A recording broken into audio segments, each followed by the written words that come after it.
সন্ধি কোন তত্ত্বের আলোচ্য বিষয় বলেন তো? সন্ধি 2020 সাল পর্যন্ত 2020 সাল পর্যন্ত বাংলার যে ব্যাকরণ বই ছিল মুনির চৌধুরী মুফাজ্জল চৌধুরী সম্বোধিত, সেখানে লেখা ছিল সন্ধি হচ্ছে ধ্বনি তত্ত্বের আলোচ্য বিষয়, ধ্বনি তত্ত্বের আলোচ্য বিষয়।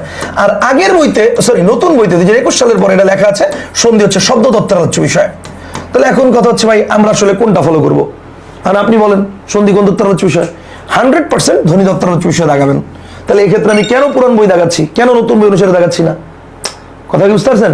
কিন্তু ঠিকই দেখেন যদি বলি কারক কোন তত্ত্বের আলোচ্য বিষয়, কারক আগে আমরা আলোচনা করতাম শব্দ তত্ত্বের ভিতরে, নতুন বইতে আমরা আলোচনা করেছি বাক্য তত্ত্বের ভিতরে। এক্ষেত্রে কিন্তু ঠিকই আবার আমরা বাক্য তত্ত্বকে বেশি প্রেফারেন্স দিব। অর্থাৎ যদি দুটোই অপশনে থাকে, কারককে আমরা বাক্য তত্ত্বের আলোচ্য বিষয় বলবো। আবার যদি বলি বাগধারা কোন তত্ত্বের আলোচ্য বিষয়, তাহলে বাগধারা আগের বইতে ছিল হচ্ছে আমাদের হচ্ছে বাক্য তত্ত্বের আলোচ্য বিষয়, নতুন বইতে এটা অর্থ তত্ত্বের আলোচ্য বিষয়। এখন এই ক্ষেত্রেও কিন্তু আমরা নতুন বইকে বেশি প্রেফারেন্স দিব, কিন্তু সন্ধির ক্ষেত্রে আমরা নতুন বইকে প্রেফারেন্স দিয়ে পুরানটাকে দিছি। এই জন্যই বললাম গদ বাঁধা আসলে নতুন বইকে প্রেফারেন্স দিব, ব্যাপারটা এরকম না, এটা ডিপেন্ড করে। আমার কথা বুঝতে পারছেন? ওই যে বললাম উৎস অনুসারে শব্দকে কত ভাগ করা যায়, 5ও আছে 4ও আছে, 4 দেখাবেন না, 5 দেখাতে হবে পুরান বই অনুসারে। ক্লিয়ার জিনিসটা? এখন কথা হচ্ছে ভাই এখানে কেন তাহলে আমি এক্ষেত্রে এটা আর এক্ষেত্রে এটা ফলো করবো? মনে রাখতে হবে যেগুলোতে এরকম ঝামেলা আছে সেক্ষেত্রে সংজ্ঞাকে ফোকাস করতে হবে। তো সন্ধির সংজ্ঞা কি? সন্ধির সংজ্ঞা বলা হচ্ছে সন্নিহিত দুটো ধ্বনির মিলনের নাম সন্ধি। তার মানে ধ্বনিকে ফোকাস করা হয়েছে, এই জন্য ধ্বনি তত্ত্বের আলোচ্য বিষয়।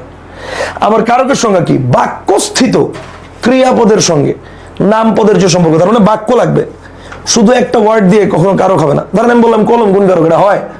আরে ভাই কলম কোন কারক ডিপেন্ড করে ওই বাক্যে কলম কি অবস্থায় আছে তার উপর।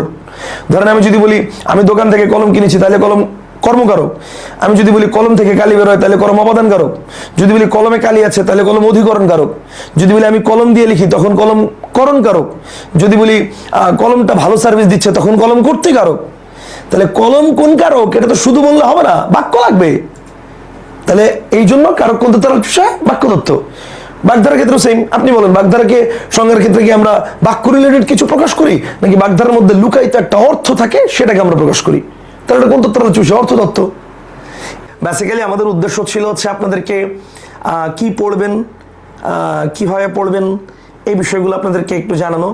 এখন প্রশ্ন হচ্ছে ভাই কোথা থেকে পড়বো? এখন কোথা থেকে পড়বো এটার উত্তরটা হচ্ছে, যদি আপনারা স্পেসিফিকভাবে মানে শুধু আপনি মনে করেন এরকম যে ভাই আমি শুধু ব্যাংকের জন্য পড়বো বা শুধু এটার জন্য পড়বো, এরকম যদি হয়, ইন দ্যাট কেস আপনি কাবিল ভাইয়ের যে বই আছে সেটার মধ্যে ডাইজেস্ট যে বইটা আছে সেটার মধ্যে সব কিছু একটু করে ইম্পর্টেন্ট জিনিসগুলো দেওয়া আছে, আপনি সেটা ফলো করতে পারেন। আর যে কাবিল ভাই শুদ্ধ হচ্ছেন, থ্যাংক ইউ কাবিল ভাই। মোটামুটি আমরা শিক্ষার্থীদের সাথে অনেকক্ষণ একটু গাইডলাইনমূলক কিছু আলোচনা, কি পড়তে হবে, কোন কোন বিষয়গুলো পড়তে হবে। ভাইয়ের কোর্স তো এখানে আছে, এটা তো 1 মাসের মধ্যে আপনাকে বলাই হলো যে এখানে সার্বিক একটা বিষয় আপনাকে মানে ওভারঅল আলোচনা করে আপনাকে তৈরি করা হবে। সেই হিসেবে আপনি আপনার মতো করে বাসায় পড়বেন। আমরা হচ্ছে আপনাকে ওভারঅল সব কিছু সামারাইজ করে দিব, আপনি সেটা বাসায় পড়বেন।